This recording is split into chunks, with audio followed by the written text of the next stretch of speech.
pour la troisième propriété, on va utiliser une seringue et de l'eau colorée.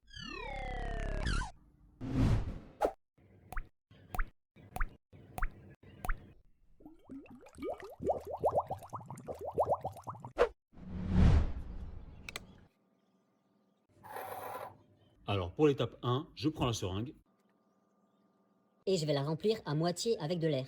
donc je tire sur le piston. Et en regardant les graduations, on voit que j'arrive à 30 ml d'air dans la seringue. Donc je l'écris.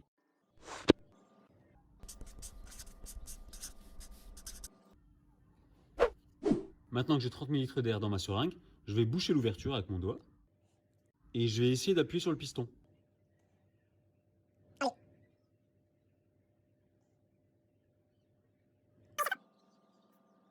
Allez, je suis à fond et j'ai réussi à pousser jusqu'à un volume de 11 ml.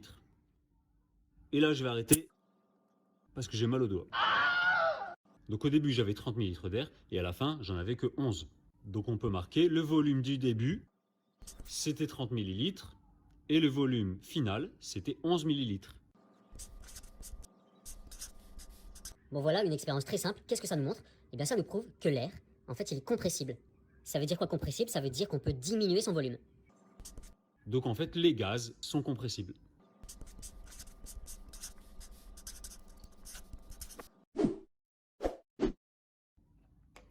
Voilà, donc compressible, c'est quand on peut diminuer le volume. Allez, vous l'avez peut-être compris, maintenant l'étape 2, ça va être de faire la même chose avec de l'eau.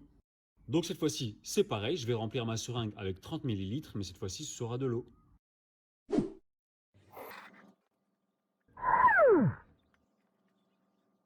Allez, on est d'accord, je suis bien à 30 ml? Oui. Oui, oui, oui.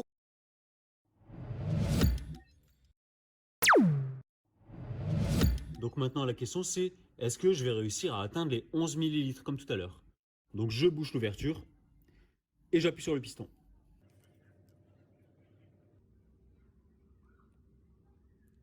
Et là je suis à fond, je pousse, mais c'est impossible à bouger. Voilà, encore une fois, j'ai mal au doigt. Et j'ai mal à la main. J'étais vraiment au max et ça n'a pas bougé d'1 millilitre. En fait, ça nous montre que l'eau liquide, elle est incompressible.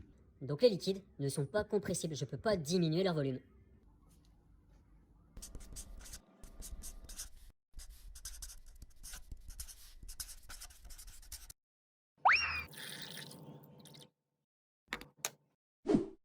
Voilà, donc on a deux conclusions à retenir.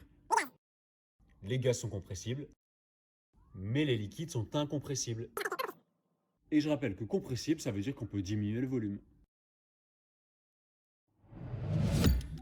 Et pour ceux qui se posent la question, mais comment ça se fait? On le verra plus tard dans l'année, donc je le dis rapidement ici. Les molécules qu'il y a dans l'air, elles sont très espacées entre elles. Donc je peux appuyer sur le piston, ça va juste rapprocher les molécules. Mais dans un liquide, les molécules, elles sont déjà collées entre elles. Donc il n'y a pas la place de les rapprocher. Donc je ne peux pas appuyer sur le piston parce que les molécules, elles sont déjà collées et je ne peux pas plus les rapprocher. Allez, dernière étape, en bonus, je vais remplir la seringue moitié-moitié avec de l'air et de l'eau. Donc je mets 15 ml d'air et 15 ml d'eau. Voilà, c'est rempli à moitié. On a bien 15 ml d'air. Et 15 ml d'eau. Pour un total de 30 ml.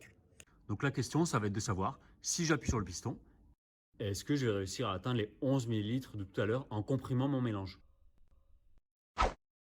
Allez, j'appuie. Encore une fois, je suis à fond. Et on voit que le piston, il s'arrête à 21 ml. Et non, j'ai pas réussi à atteindre 11 ml. C'est logique parce qu'il n'y a que la partie air qui va se compresser.